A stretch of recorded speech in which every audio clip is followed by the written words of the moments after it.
오늘 예배 전에 한 사람을 제가 소개하면서 말씀을 나누려고 합니다. 한번 이분 아십니까? 앞에 나와 있는 이 분 아시는 분이 있습니까? 이분은 우리가 방학 때쯤 되면 미국 동부 아이비리그 대학을 투어한다고 우리가 신문 광고들을 자주 보게 되는데, 이분은 미국의 아이비리그, 다시 말하면 다트머스 대학 총장님으로 계셨습니다. 한국분이십니다. 한국계 미국인이십니다. 그런데 이 다트머스는 8개의 대학이 아이비리그라고 합니다. 코넬, 컬럼비아, 펜실베니아, 하버드, 프린스톤, 예일, 그리고 다트머스입니다. 근데 이 다트머스는 그 지역이 백인들이 주로 살고 있는 도시이고, 그리고 부자들이 모여 사는 이런 도시의 대학의 총장님을 하셨어요. 아마 대단한데, 근데 이분이 작년 7월 1일부로 오바마 정부가 등장하면서 세계은행 총재로 이분이 이제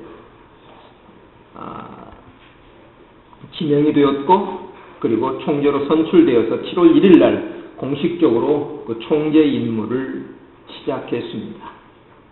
우리 의왕은행장도 아니고, 그리고 한국은행 총재도 아닌 세계은행 총재로서 어쩌면 그는 수십 빌리언을 마지막 결정권자로서 결정할 수 있는 이런 대단한 직위를 갖고 있었던 분입니다.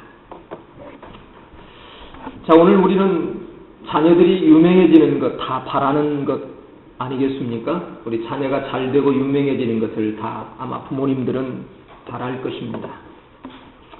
그런데 얼마나 유명해지고 싶으냐면, 우리 옛날에 어느 분이 한국에서 불을 질렀어요. 방화에서 잡았어요.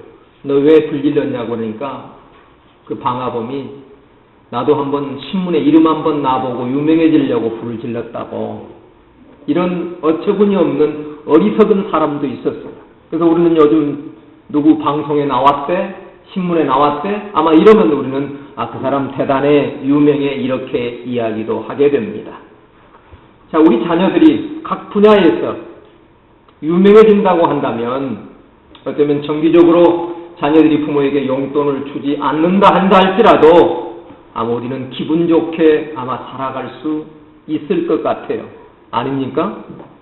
유명해지지 않아도 용돈 받는 게 좋습니까? 네. 아마 그런데 대부분 말씀을 안 하신 것 보니까 내가 용돈을 좀 받지 않아도 우리 아들이, 우리 딸이 이 세상적으로 유명해지면 아마 좋을 것 같다는 이런 말입니다. 그런데 오늘 저는 어떻게 하면 유명해질까? 어떻게 하면 유명해질까? 아마 이 김용이라고 하는 어머님은 동양 철학을 좋아했다고 합니다. 아마 그래서 아들과 함께 식탁에서 밥상을 이렇게 놓고 나누면서 대화를 하게 될 때에 좀 우리와 다른 대화들을 한 부모님이십니다. 아들아, 어떻게 살아야 될 것 같아? 애한테, 어린아이한테 묻는 겁니다. 어떤 일이 가치가 있는 일이고 어떤 삶이 보람 있는 삶이냐라고 애한테 묻는 겁니다. 아들아, 너는 가치 있다고 생각하는 것이 어떤 것이니? 라고 물으면서 함께 어머니와 아들이 식탁에서 그 식탁 공동체를 나누었다고 합니다. 자, 오늘 우리 부모님들도 계시고 자녀들도 있어서 우리가 자라온 그 식탁의 공동체를 우리가 기억할 것입니다. 우리는 밥상에서 어떤 대화들을 나누었고 또 나누고 계십니까? 아마 대부분 공부하는 학생들을 둔 부모님은 성경 이야기나 공부, 건강 이야기를 할 겁니다. 공부 잘해야 돼, 공부 잘해야 돼 라고 이야기를 할 겁니다. 근데 저희 식탁 공동체에서는 키 문제가 자주 나옵니다. 이놈 좀 키 좀 커야 되는데, 잘 먹어야 되는데 하면서 키 문제를 들고 나오게 됩니다. 그럼 우리 대포통 보면 그 식탁에서 엄친아들 이야기하지 않아요? 누구누구는 402호 사는 영식이는 학교에서 1등 했단다? 그리고 장학 퀴즈 가서 100만원 상금도 받았단다? 너는! 이렇게 하면서 그 자녀들한테 아마 대화가 아니라 일방적으로 아마 뭐예요? 훈계 또는 명령을 하고 있는 것이 우리의 식탁 공동체가 아닌지요.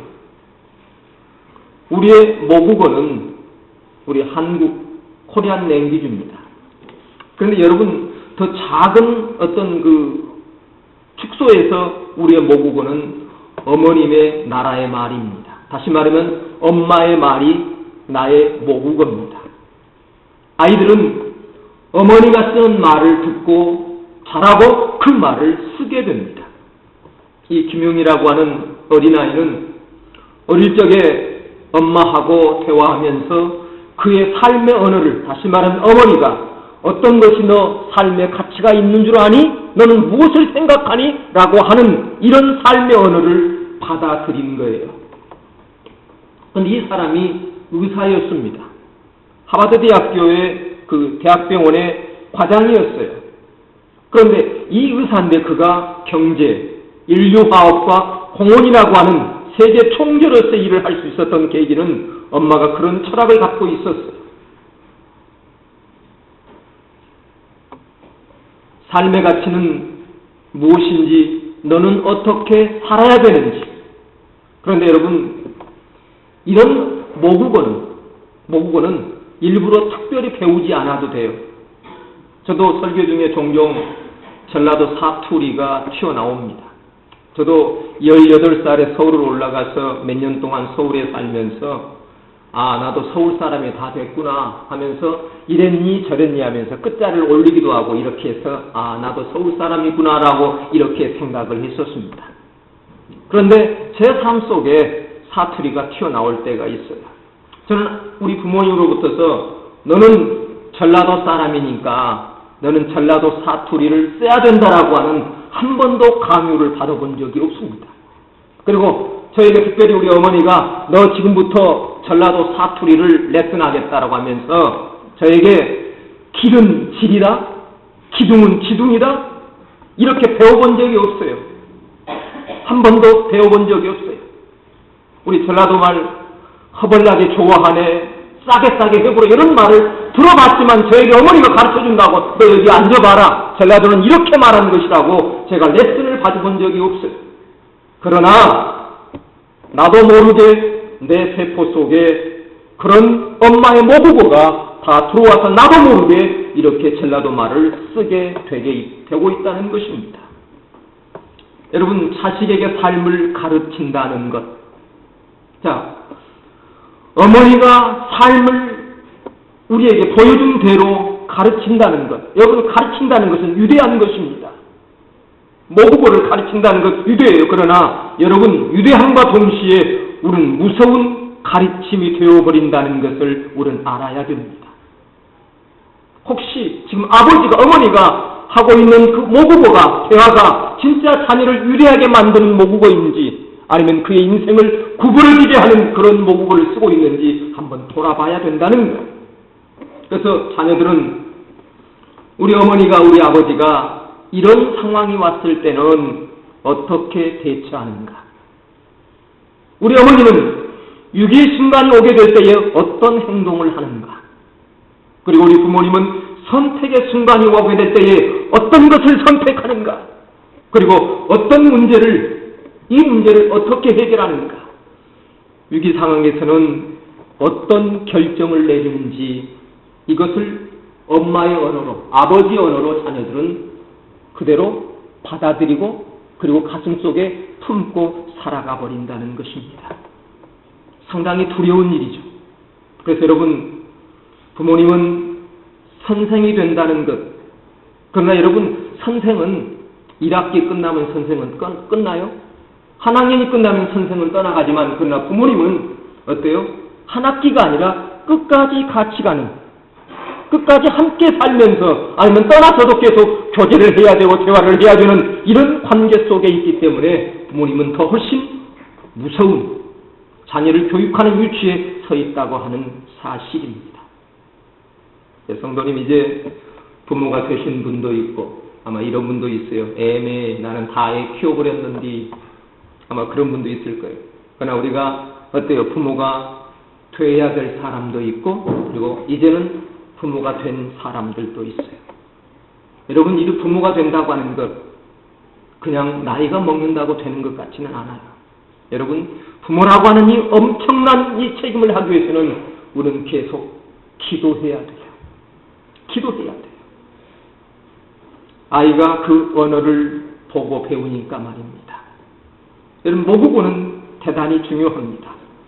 엄마의 삶, 그리고 아빠의 삶, 그것을 배워서 자기가 있게 되는 것입니다.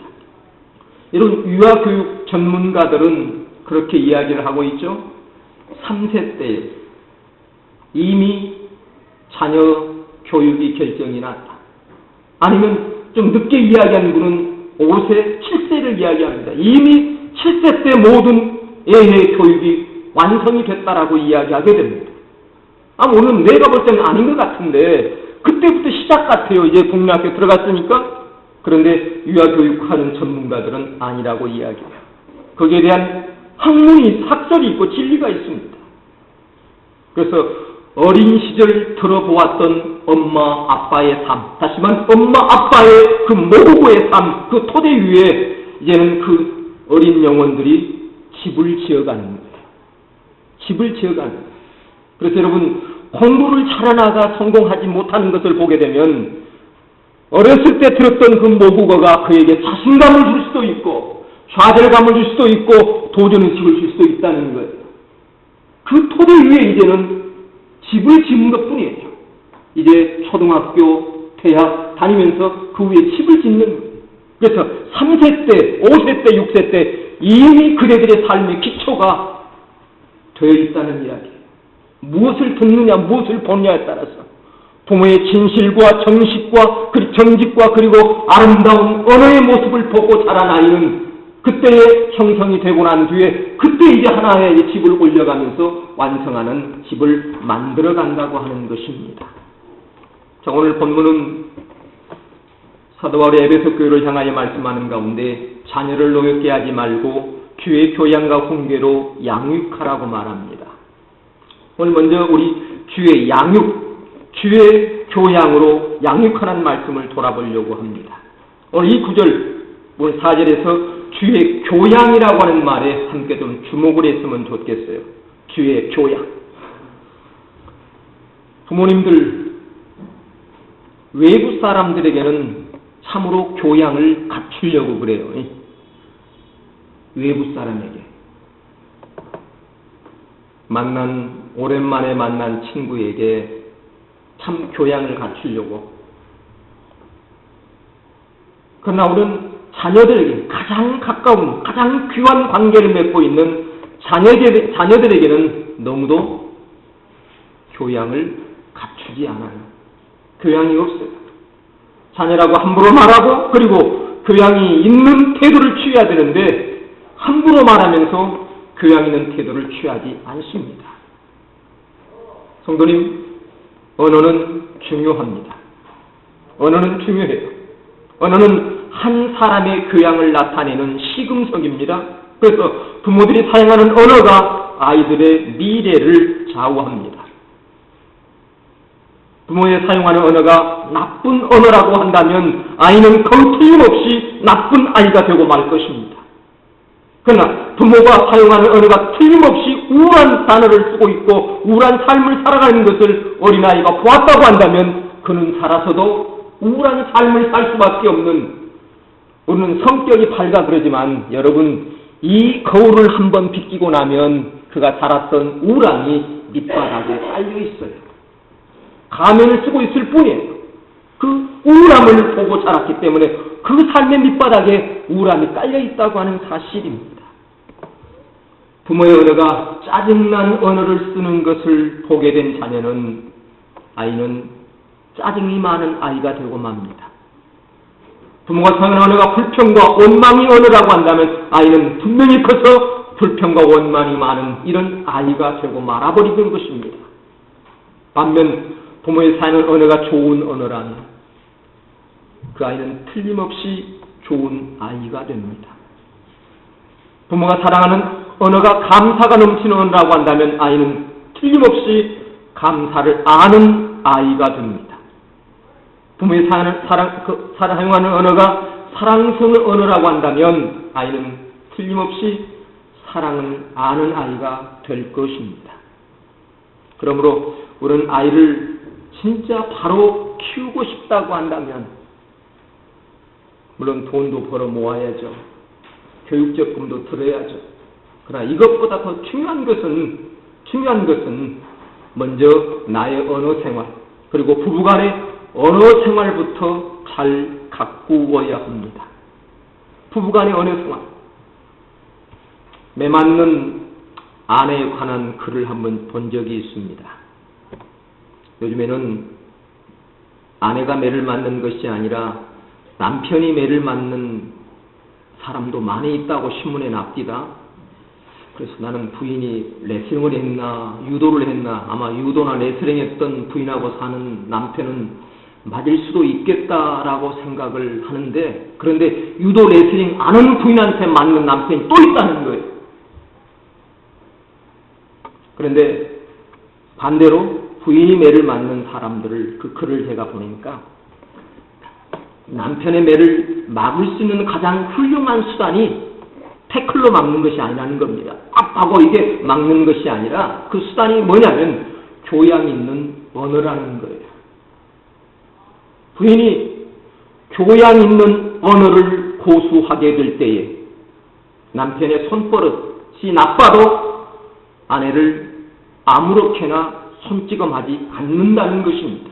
그러나 부인의 그 교양이 무너지게 될 때, 말이 싸구려가 되게 될 때에 그 매가 더 많더라는 거예요. 아무리 손버릇이 나쁜 남편이라도 손을 함부로 사용하지 못한 것은 부인이 교양의 언어를 사용하게 되면 그 남편이 손버릇이 멈추더라는 것입니다. 그래서 교양이 있는 언어는 중요한 역할을 합니다. 내가 교양 있는 언어를 사용하면 아이는 틀림없이 교양 있는 아이로 자라나게 됩니다. 우리는 욕심을 많이 부려요. 나는 빼놓고 우리 아이만 생각해요. 우리 딸만 생각해요. 나는 빼놓고 우리는 빼놓고 그를 생각해내는 여러분 우리가 없이 그가 있을 수 없어요. 두 번째는 주의 훈계로 양육해야 합니다. 요즘 부모님들은 많이 배워서 자녀들을 잘 훈계도 하고 또 교육도 잘 시킵니다마는 그러나 너무도 요즘은 아들, 딸 하나씩 낳다 보니까 사랑의 눈이 이렇게 어두워져서 자녀를 바로 훈계하지 못한 부모님들이 또 많아진다는 거예요. 그래서 학교 찾아가서 교사님들, 국민학교 선생님들 머리끄렁을 잡아내리고 욕을 하고 때리고 이런 일들이 아마 아들 하나뿐이 없으니까 자기 아들을 누가 손대라고 하는 이것 때문에 아마 그런 일들이 빚어진 것 같아요. 근데 여러분 우리 종종 요즘은 이제 매 이야기가 들어갔습니다마는 우리 부모님들 잘못하고 있는 게 화나면 매를 드는 것 이것은 교육 효과가 전혀 없답니다. 원리와 원칙 속에서 매를 드려야 되는데 꼭 화나면 매를 드는 부모가 있거든요. 가만히 있다가 웬만한 잘못을 다 봐주다가 부모가 뭐 잘못해서 화가 나면 그때 매를 들어버리는 거예요. 그러니까 얘는 중심이 없는 거예요. 왜 내가 매를 맞아야 되는지 이걸 모르고 얘는 방황하는 거예요. 그래서 우리 한국 부모가 대부분 그렇다고 외국 사람들은 논리가 있고 이거는 합리적이니까 덜 그런 한국 부모님은 대체적으로 부모가 화가 나서 극도로 흥분한 상태에서 매를 들기 때문에 아무런 교육적 효과를 거두지 못하고 오히려 자녀를 반항하러 만들어 버린다는 것입니다. 그러므로 훈계할 때도 교양 있게 하는 것이 중요합니다. 절도 있는 훈계와 징계는 교육적인 효과를 높이는 것입니다. 그러나 짜증 섞인 훈계는 아이를 넓게 만들고 교육적인 효과는 전혀 없는 역효과를 만들어내는 것입니다. 다음에 세 번째는 부모님이 서로 사랑을 해야 합니다. 아이들이 가장 행복할 때가 언제이냐고 묻는다면 물론 아이들이 부모님의 사랑을 받을 때가 행복할 때입니다. 그런데 더 중요한 것은 엄마와 아빠가 서로 위로해주는 사랑하는 모습을 보게 될 때에 이때의 자녀는 가장 안정적인 감을 느끼게 되고 가장 행복할 때라고 이렇게 말합니다. 어떤 경우에서든지 우리의 화나 스트레스를 아이들에게 풀고 배우자에 대한 불만을 아이들에게 푸는 경우가 있다고 한다면 우리는 바꿔야 합니다. 자녀들이 자살 충동을 느낄 때가 부모님이 서로 엄마와 아빠가 갈등할 때 이런 충동을 느낀다고 합니다. 그 모습을 보면서 그들의 앞날은 캄캄하게 되어져가고 자기가 죽어서라도 부모가 서로 화합하면 그러면서 그런 선택을 한다는 거예요. 오늘 우리는 자녀를 키우면서 서로가 부부가 사랑하는 화합하는 모습을 보여주게 될 때에 부모는 그 사랑을 보고 그 행복한 모습을 보고 그는 자신감 있는 자녀로 성장하게 된다는 것입니다. 마지막으로는 하나님의 자녀로 양육하려고 우리는 하나님께 유탁을 해야 됩니다. 아마 이것이야말로 가장 중요한 원리입니다. 하나님이 도와주셔야 합니다. 아무리 100점, 나는 내 부모님들에게 몇 점짜리 부모냐고 물은다면 대부분 80점 이상이라고 생각한답니다. 자신이. 어떤 분은 나는 100점이야. 나는 80점이야. 막 이렇게 이야기를 한다고 합니다. 자, 우리 100점이라고 한다 할지라도 자녀가 삐뚤어지는 데는 어찌할 도리가 없습니다. 한마디로 자녀 문제에 있어서는 속수무책인 경우가 많이 있습니다. 그러나 그것은 당연한 이치입니다. 왜냐하면 내 자신을 돌아봐도 내가 내 자신을 컨트롤하지 못할 때가 많이 있어요. 내가 나이 내일 모레 한갑이 됨에도 불구하고 내 자신을 내가 컨트롤하지 못하는데 여러분 이론적으로 생각해봐도 어떻게 내 자녀를 내 마음대로 어떻게 컨트롤하겠습니까? 그러므로 자녀 양육을 위해 하나님께 기도하는 부모가 되어야 합니다. 한치 앞을 내다볼 수 없는 이런 인간의 현실 속에서 자녀를 위해 부모는 기도해야 합니다. 부모가 할 수 있는 일은 기도하는 일뿐이 없습니다. 하나님께서 요구하시는 부모는 완벽한 부모가 아니라 자신의 부족함과 연약함을 인정하고 하나님께 나아가는 부모임을 우리는 잊지 말아야 합니다. 하나님 부족합니다. 저는 할 수 없습니다라고 하면서 자녀의 미래를 앞에 내려놓고 하나님께 구하게 될 때에 하나님께서 그를 지키시는 역사가 일어나게 될 것입니다. 우리 시편 127편 4절에서 젊은 자의 자식은 장사의 수중의 화살 같으니라고 하는 시편 기자의 말이 나옵니다. 부모는 화살이고 활이고 자녀는 화살입니다. 화살을 쏘는 대로 나갑니다. 여러분 화살은 쏘는 대로 활에 넣어서 활살은 쏘는 대로 나갑니다. 우리가 날마다 쏘는 화살의 목표가 세상입니까? 아니면 하나님입니까? 유대인들은 자나깨나 자식을 하나님께 향하도록 했어요. 오래전 제가 어느 목사님과 유태인 교육에 대해서 목사님이 저한테 이야기하면서 그런 이야기를 하십니다. 이스라엘은 가장 황금기 그 TV 시간에 우리 저녁 8시, 9시, 7시가 아마 그때가 황금 시간이라고 그럽니다. 좀 지금은 좀 뒤로 미쳐지는데 근데 그때 이스라엘은 어김없이 그때에 모세 오경이 나온다는 거예요. 우리는 드라마가 나오고 다 뭐가 나오지만 이스라엘은 그 가장 귀한 시간에 하나님의 말씀이 TV에서 나온다. 방송에서 나온다는 것입니다. 그래서 유대인들은 자나깨나 우리의 자녀를 하나님께 향하도록 합니다. 토요일날 우리가 새벽기도를 마치고 베데스를 쭉 올라가게 되면 아마 지금쯤은 날씨가 좋으니까 좀 괜찮아요. 근데 겨울에 1월, 2월, 12월 달 그렇게 추운데 3살, 4살, 5살 먹는 아이들이 빵모자 쓰고 옷을 입고 총총 걸음으로 그 회당을 향하여 가는 모습, 또 마치고 가는 모습들이 아버지와 함께 쭉, 또 유태인들은 아마 자녀들을 많이 낳으니까 그런지 모르지만 5명씩, 4명씩 자녀들을 데리고 이렇게 아들들 데리고 가는 모습을 보게 됩니다. 제가 그걸 보고 그래요. 제가 목사인데 우리 아들을 못 데려와요, 새벽길에. 제가 이번 그 3교수를 기도했을 때도 야, 좀 너희들 또 와라 좀 그랬거든요. 그러니까 저희 큰딸이 좀 막아요. 아빠가 설교도 못 알아듣는데 데리고 가면 뭐해? 그 말하니까 또 할 말이 없더라고요. 또 못 알아듣는다는데. 그런데 그 아이들은 훨씬 어린 3살, 4살, 5살 먹는 아이들인데 그 추운 겨울에 총총 걸음으로 새벽에 어디로 회당을 가서 모세 오경을 듣습니다. 읽습니다. 유대인들은 자나깨나 자녀의 방향을 하나님께로 향하게 했습니다. 그러니까 그들은 저절로 세상에서 1등입니다. 바로 이것이 하나님의 원리입니다. 하나님께로 나아가면 하나님께서 신앙뿐만 아니라 그 삶 속에 세우시는 역사가 나타나게 됩니다.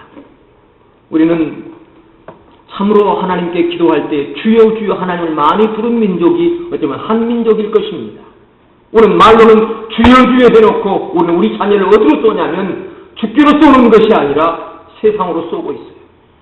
잘 돼야 돼. 무조건 잘 돼야 돼 하면서 세상으로 쏘고 있다는 것입니다. 여러분, 부모가 무조건 잘 돼야 된다고 해서 자녀가 잘 될 수는 없는 것입니다. 오늘 우리가 쏘아대는 화살이 여호와 하나님인지 아니면 그 반역이 세상인지 한번 돌아보면서 혹시 자녀가 세상으로 화살을 쏴서 세상에서 1등 한다 할지라도 그 삶에는 불행뿐이 있을 수 없습니다. 성도님, 자녀를 이렇게 양육하십시오. 너 하나님 앞에서 당당한 사람이 되어야 된다.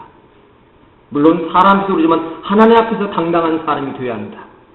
너 하나님 앞에서 부끄러움이 없어야 한다. 이렇게 자녀를 하나님의 아이로 여기고 하나님 중심적으로 양육한다면 하나님은 틀림없이 그 자녀를 높이 들어 쓰실 것입니다. 하나님이 들어 쓰실 것입니다. 여러분, 하나님의 하신 일을 막을 자가 없습니다. 부족하지만 하나님이 들어 사용하게 될 때에 그는 한 시대에 유리한 인물로서 한 시대를 나을 수 있는 이런 자가 될 줄 믿습니다. 오늘 우리 앞으로 자녀를 가질 계획을 하는 우리 모든 분들, 그리고 자녀를 키우고 있는 분들, 오늘 우리 좋은 모국어와 함께 하나님께 우리 자녀를 내어 맡기고 하나님이 책임져 달라고 하나님께 구할 수 있는 귀한 모습 속에서 우리 자녀들을 양육하는 아름다운 모습이 있길 주의 이름으로 축복합니다. 거룩하신 하나님, 우리가 하나님을 믿는다고 하지만 정작 중요한 것을 하나님께 맡기지 못하는 경우가 참으로 많았습니다. 특별히 우리 자녀들을 온전히 하나님께 맡기게 하여 주시옵소서. 아버지 하나님, 하나님께서 우리들에게 허락하신 자녀를 우리들의 자녀가 아닌 하나님의 자녀로 키우기를 원합니다. 잘 키우고 양육할 수 있는 지혜를 주시고 하나님의 귀한 은총이 자녀들의 삶과 미래에 나타나게 하여 주시옵소서. 아버지 하나님, 우리 자녀들을 소중한 한 인격체로 항상 대하게 하시고 그들에게 믿는 부모의 삶을 보일 수 있도록 도와주시옵소서. 무엇보다도 기도하는 부모가 될 수 있도록 축복하여 주시옵소서. 예수님의 이름으로 기도드렸사옵나이다. 아멘. 자, 우리 하나님은 너를 지키시는 자, 우리 부르면서 우리 준비한 예물 하나님께 드리도록 하겠습니다.